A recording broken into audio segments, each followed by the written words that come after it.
Assalamualaikum warahmatullahi wabarakatuh. Ketemu lagi dengan saya di channel ini. Pada video kali ini saya akan menerangkan materi tentang teori interaksi. Sebelum saya memulai video ini, silakan kalian yang belum subscribe silakan subscribe dulu.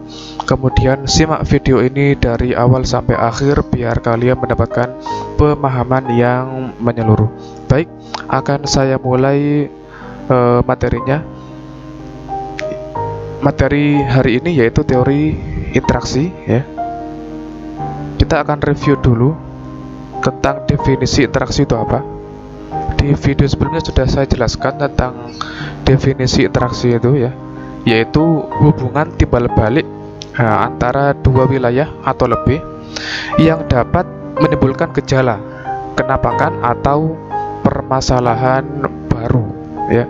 Jadi hubungan timbal balik atau reciprocal relationship ya, dalam arti kalau satu wilayah ini berhubungan pasti mempengaruhi daerah lain. Begitu pula daerah lain itu nanti akan berinteraksi dengan daerah yang lain untuk memberikan pengaruh juga ya. Itu namanya hubungan timbal balik ya. Oke, yang dapat menimbulkan gejala ya. Gejala ini bisa gejala transfer, baik itu transfer manusia, barang ya, ataupun informasi atau teknologi.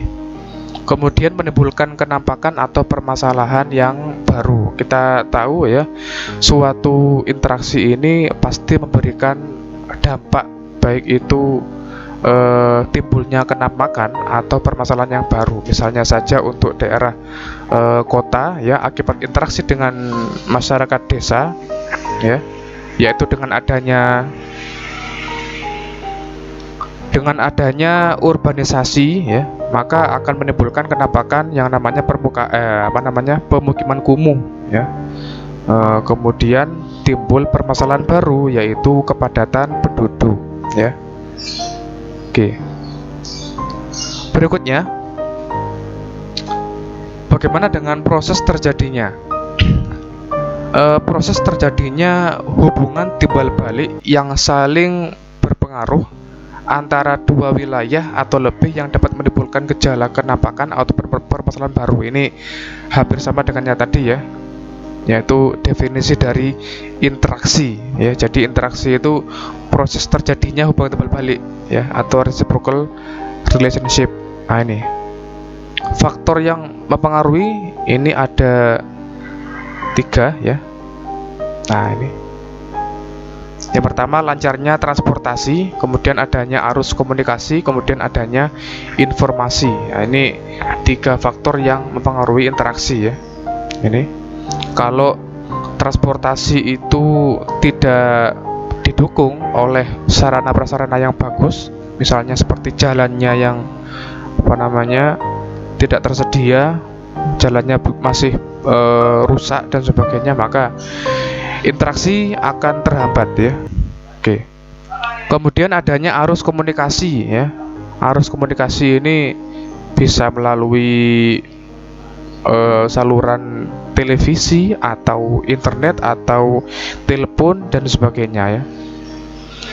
Dan adanya informasi ya. Informasi ini isinya ya, isi daripada komunikasi. Nah ya, kalau tidak ada informasi maka apanya yang harus dikomunikasikan, kan begitu ya. Tuh. Kemudian faktor yang mendasari interaksi ini menurut Edward Ullman, yaitu yang pertama, adanya wilayah-wilayah yang saling melengkapi atau regional complementary ya. Satu wilayah membutuhkan wilayah yang lain gitu ya. Jadi tidak ada wilayah yang sanggup berdiri sendiri tanpa adanya dukungan dari wilayah yang lain. Pasti saling melengkapi begitu. Pasti ada kurangnya, dan itu faktor yang mendasari interaksi ya. Ini. Yang kedua, adanya kesempatan untuk berintervensi atau intervening opportunity ya.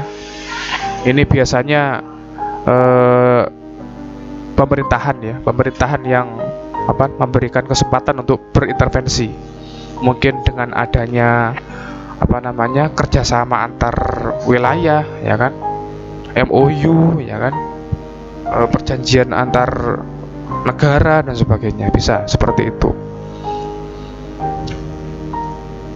Yang ketiga, adanya kemudahan transfer atau pemindahan dalam ruang atau special transferability. Ya, ini berkaitan dengan ketersediaan sarana prasarana transportasi tadi, ya. Jadi kalau jalan rayanya ini sudah banyak, ya, maka akan mudah untuk saling berinteraksi, gitu ya. Ini. Nah, sekarang kita masuk ke teori-teorinya, ya, inti daripada video ini, ya. Teori-teori interaksi. Nah, ini ada yang pertama yaitu model gravitasi, ya. Yang kedua, teori titik henti. Yang ketiga, teori indeks konektivitas. Nah, ya. Kita akan bahas satu-satu. Teori model gravitasi. Nah, ini pertama kali sebenarnya, ya, teori gravitasi itu kan oleh Newton, ya kan, dimunculkan oleh Newton, ya. Nah, teori gravitasi ini bisa juga untuk mengukur kekuatan interaksi antar dua wilayah atau lebih, ya, menggunakan teori gravitasi. Nah, ini, ya, ini dasarnya kenapa kok pakai teori gravitasi, yaitu bahwa kekuatan interaksi antara dua wilayah atau lebih dapat diukur dengan memperhatikan jumlah penduduk masing-masing wilayah, ya, serta jarak mutlak antara wilayah-wilayah tersebut. Jadi ada hubungan antara jumlah penduduk masing-masing wilayah, kemudian nanti diukur dengan jaraknya, ya, jarak ini. Nah, rumusnya, ya. Nah, ini, ya, mengukur kekuatan interaksi memakai model gravitasi seperti ini, ya,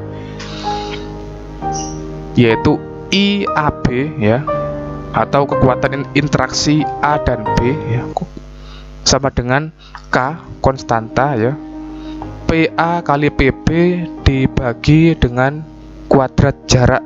Nah, ini, ya.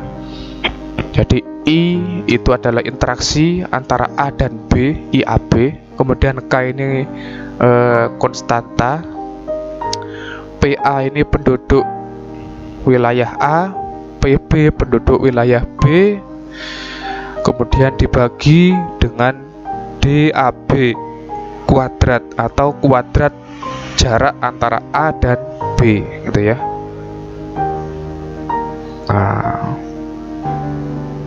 Nah, ini tadi keterangannya, ya. Nah, ini. Jadi IAB itu kekuatan interaksi antara wilayah A dan B. K itu konstanta, biasanya angka 1, ya.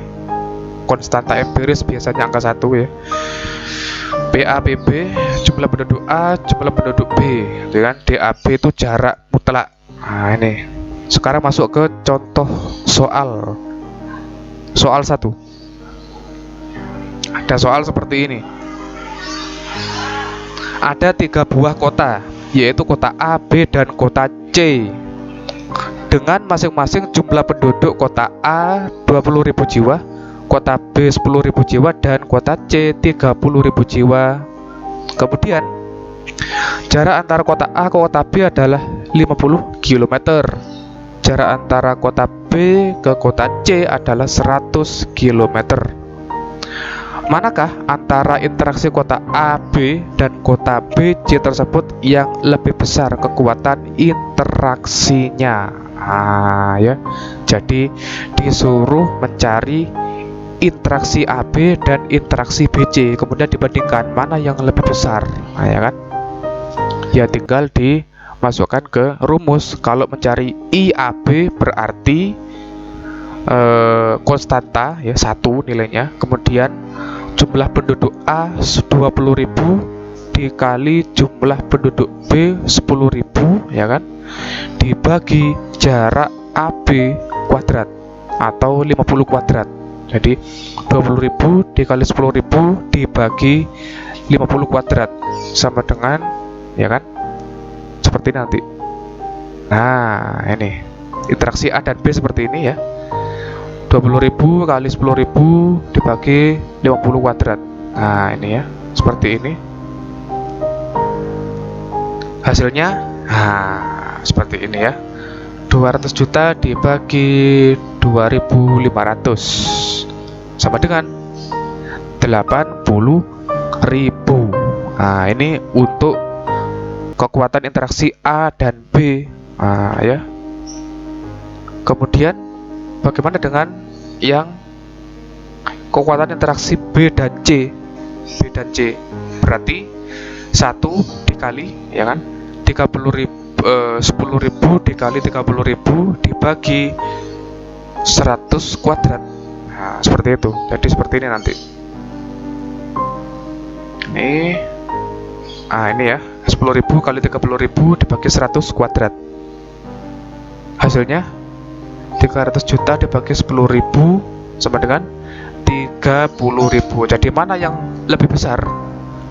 Berarti kekuatan interaksi antara I, A, B. Kalau digambarkan, ya, jadi seperti ini. Nah, ya. Jadi perbandingannya antara interaksi A dan B, yaitu AB dengan BC, yaitu 80.000 dibanding 30.000, ya kan, 8 banding 3 ini. Kekuatan interaksi antara kota A dengan kota B lebih besar, itu kan. 8/3 kali dibandingkan dengan kekuatan interaksi antara kota B dengan kota C.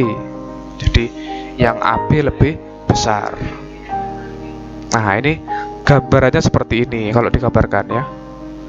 Jarak AB 50 kilo, jarak BC 100 kilo. Nah, ini ya. Nah, jadi garis-garisnya itu, garis 3 itu menunjukkan kekuatan interaksinya. Nah, ya. A dan B garisnya 3 menunjukkan bahwa kekuatan interaksinya lebih besar. Sementara untuk BC garisnya cuma 1, kekuatan interaksinya lebih kecil. Nah, ini bisa dibaca karena apa? Ya karena ada hubungannya dengan jaraknya ya. Makin jauh jaraknya ini, makin jauh jaraknya, maka kekuatan interaksi antara dua wilayah makin kecil, ya. Bandingkan dengan yang ini, setengahnya, ya kan? Setengah jarak ini, BC. Ini kekuatannya lebih besar, kan begitu? Otomatis kan? Otomatis. Ya karena orang itu kan lebih suka yang dekat-dekat daripada yang jauh-jauh, kan begitu. Maka hubungan antar wilayah juga sama, nanti akan lebih mudah berinteraksi dengan wilayah yang terdekat ya daripada yang terjauh. Nah, itu kesimpulan dari teori model gravitasi ya. Nah, ini ya. Jadi teori model gravitasi ini yang mempelopori adalah Rayleigh ya, Rayleigh. Ini salah satu ilmuwan geografi ya yang menggunakan teorinya Isaac Newton, yaitu teori gravitasi untuk mengukur kekuatan antar wilayah. Ini dari Rayleigh ini. Kekuatan interaksi dari Rayleigh atau model gravitasi tadi dapat diterapkan apabila ya, 1. Kondisi penduduk dari tiap-tiap wilayah yang sedang berinteraksi relatif sama tingkat sosial penduduknya, mata pencarian, mobilitas, dan keadaan budayanya. Ini kalau tidak sama, maka ya tidak bisa dipakai teori interaksi ini ya. Ini jadi menggunakan teori model gravitasi apabila ya tingkat sosial penduduk dan mata pencarian, kemudian mobilitas dan keadaan budaya ini sama gitu ya, antar wilayah tadi itu. Yang kedua, kondisi alam, bentuk wilayah atau reliefnya relatif sama. Nah, ini ya syaratnya ini. Syarat menggunakan model gravitasi ya. Yang ketiga, keadaan prasarana dan sarana transportasi yang menghubungkan juga relatif sama. Nah, ini. Ya ini kondisi yang sulit dipenuhi ya. Sulit dipenuhi ya, karena masing-masing wilayah pasti mempunyai keadaan yang berbeda, baik keadaan sosialnya maupun keadaan fisiknya ya kan, termasuk keadaan sarana prasarana kan begitu. Tidak mungkin sama persis, ya kan begitu ya, pasti ada bedanya. Oke, yang kedua yaitu teori titik henti ya. Rumusnya seperti ini ya. Teori titik henti AB atau titik henti A dan B ya sama dengan jarak AB dibagi ya N plus akar penduduk yang besar dibagi penduduk yang kecil. Ya. Keterangannya ini. Ini adalah modifikasi dari Rayleigh, yaitu dapat memperkirakan lokasi garis batas yang memisahkan wilayah perdagangan dari dua kota yang beda ukurannya. Nah, ini ya. Keterangannya yaitu TH itu titik henti, ya kan? Diukur dari kota yang jumlah penduduknya lebih kecil. Titik henti itu diukur dari kota yang jumlah penduduknya lebih kecil. Nah, ya. DAB ini adalah jarak antara kota A dan kota B, sama ya. BA itu penduduk yang lebih kecil, PB itu penduduk yang lebih besar. Itu ya. Ini. Jadi kalau ini kita lihat lagi ya. Nah, ini ya. Titik henti AB diukur dari ya yang jumlah penduduknya kecil ya. Kemudian DAB itu jarak A B, kemudian PB penduduk yang lebih besar, kemudian dibagi penduduk yang lebih kecil gitu ya. Nah ini N itu konstanta ya. Nah ada soal seperti ini contohnya. Ada 3 buah kota, yaitu kota A, B, dan kota C dengan masing-masing jumlah penduduk kota A 20.000, kota B 10.000, kota C 30.000. Jarak antara kota A ke kota B 50 kilo ya. Jarak kota B ke C itu 100 kilo ya. Soalnya sama dengan yang tadi ya, cuma rumusnya beda ini. Tentukan lokasi titik henti antara kota A dengan kota B serta antara kota B dengan kota C. Nah, ya.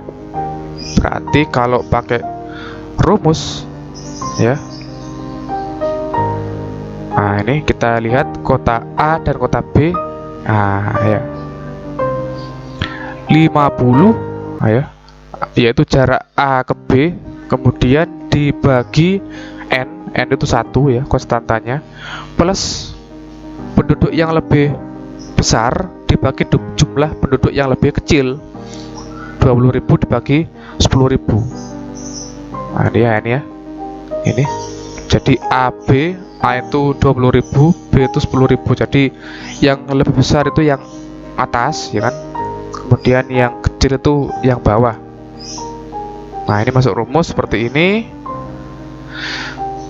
Hasilnya ya seperti ini ya. Jadi dipecah ya, dipecah 20.000 dibagi 10.000 ya, 2 akar 2 ya kan. Kemudian nanti diakarkan begitu. Jadi 1,41. Setelah perhitungan nanti hasilnya 20,75 km. Dari mana? Dari yang jumlah penduduknya lebih kecil, yaitu B, dari B ya. Dari B 10.000. Nah ini dari B ke kota A gitu ya. Jadi lokasi titik henti diukur yaitu 20,75 km dari kota B ke kota A. Nah ini ya. Ini Sementara untuk yang titik henti BC ya, BC kita masukkan jaraknya yaitu 100, kemudian dibagi konstanta N1 plus akar jumlah penduduk yang lebih besar dibagi yang lebih kecil, yaitu jumlah penduduk C dibagi B ya, 30.000 dibagi 10.000, hasilnya 100 dibagi 1 plus akar 3 sama dengan seperti itu ya. Akar 3 itu 1,73, kemudian hasilnya 36,63 km ya. Diukur dari mana? Dari B juga ya, dari B ke C ya. Ini lokasi titik henti antara kota keliru ya, kota B ke C ya, yaitu 20,75 km dari kota B ke C ya. B ke C. Nah ini. Nah kalau diilustrasikan ya, itu seperti ini ya. Nah ini, kalau ada penempatan lokasi, misalnya pasar, rumah sakit, kantor pos, tempat perbelanjaan modern seperti mall, paling strategis yaitu berjarak 20,75 dari kota B ke kota A gitu ya. Ini untuk yang kasus yang A tadi. Kemudian kalau BC, maka untuk meletakkan lokasi pasar, rumah sakit, kantor pos, mall dan sebagainya itu paling strategis itu 36,63 km dari kota B ke C gitu loh ya. Jadi kalau digambarkan seperti ini nanti. Nah ini ya. Nah jadi ya, lokasi titik henti AB itu ada di 20,75 km dari kota B ke A ya, arahnya ke sana. Jadi di titik sekitar ini ya, ini paling strategis untuk membangun tempat-tempat pelayanan sosial, misalnya rumah sakit, sekolah ya kan, mall, pasar ya dan sebagainya ya. Itu paling strategis ya. Nanti bisa menarik dari penduduk dua wilayah ini gitu ya. Ini. Jadi paling strategis itu di sini. Sementara untuk yang BC ya, jaraknya 100 km, lokasi titik hentinya itu di sini. 36,63 km dari B ke arah C. Nah, itu kan di sini. Jadi untuk membangun mall, membangun pasar, rumah sakit, ya kan, sekolah, itu paling strategis di sini, gitu loh. Ya, nanti akan banyak menarik penduduk dari kota B dan kota C ke sini, gitu loh. Ya. Dan B ini sebagai penduduk yang jumlahnya paling kecil daripada A dan C. Jadi semuanya dari B diukurnya, gitu ya. Ini. Jadi seperti itu, ya. Sekarang kan contoh saja di mana? Lumajang, ya kan? Mendirikan mall atau tempat perbelanjaan modern di KWT ya, pernah lihat ya kalian ya, KWT yang apa namanya, mallnya itu terbengkalai ya kan, yaitu karena salah penempatan gitu loh ya, salah penempatan ya, tidak strategis ya. Ini ya karena tidak pakai ini mungkin ya, tidak pakai teori titik henti ini, jadi tidak laku tempatnya, tidak laku ya.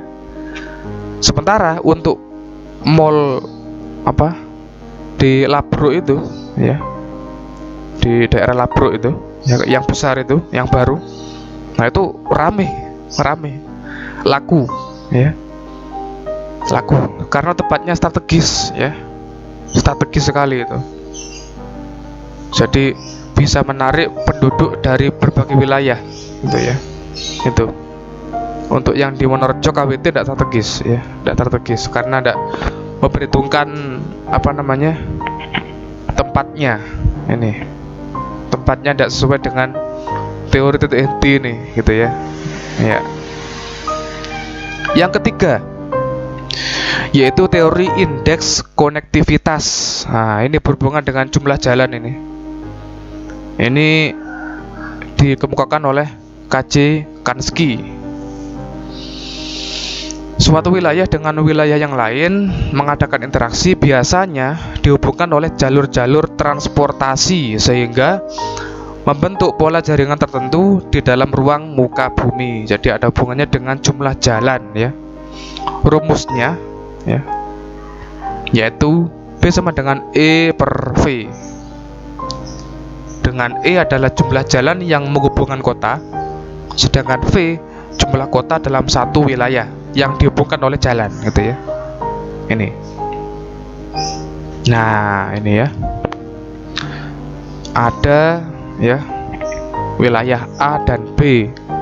Nah, di sana untuk A itu jalannya ada 1, 2, 3, 4. Ada 4 jalan ya. Ada 4 jalan. Kota yang dihubungkan juga ada 4. Sementara yang B, kota yang dihubungkan ini 4 juga ya kan. Sementara jalannya 1, 2, 3, 4, 5. Lebih banyak kan begitu. Kalau diukur pakai teori yang ketiga ini, nah, maka untuk wilayah A jaringan jalannya 4, jumlah kota yang dihubungkan 4, maka hasilnya 1 kan begitu teori konektivitasnya. Untuk yang B bagaimana? Apakah lebih besar atau lebih kecil? Ya, jaringan jalan tadi berapa? Ada 5 ya kan. Kotanya ada 4. 5 dibagi 4 berapa?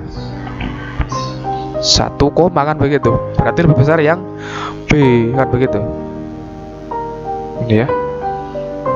Itu saja ya. Itu untuk teori-teori interaksi. Saya kira sudah jelas ya. Kalau ada pertanyaan silakan kalian tulis di kolom komentar atau bisa hubungi saya secara langsung lewat WA. Baik, sekian video kali ini. Sampai ketemu lagi di video saya selanjutnya. Silakan share video ini ke teman-teman kalian di SMA yang lain biar bisa merasakan manfaatnya. Terima kasih. Wassalamualaikum warahmatullahi wabarakatuh.